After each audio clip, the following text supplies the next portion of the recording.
নির্বাচনে নিরপেক্ষ ও পেশাদার ভূমিকার নির্দেশ সশস্ত্র বাহিনীকে।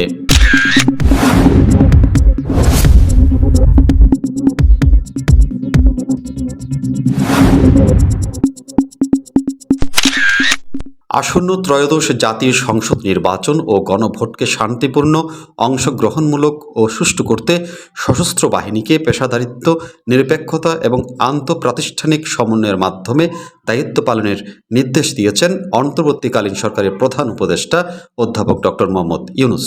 সোমবার সকালে সেনা সদর দপ্তর সশস্ত্র বাহিনীর ঊর্ধ্বতন কর্মকর্তাদের সঙ্গে মতবিনিময় সভায় তিনি এই নির্দেশনা দেন বলে জানিয়েছেন আন্তঃবাহিনী জনসংযোগ পরিদপ্তর আইএসপিআর। প্রধান উপদেষ্টা দেশের আইনশৃঙ্খলা রক্ষায় সশস্ত্র বাহিনীর দায়িত্বশীল ভূমিকার প্রশংসা করেন এবং নির্বাচন সংশ্লিষ্ট বিভিন্ন গুরুত্বপূর্ণ বিষয়ে আলোচনা করা হয়।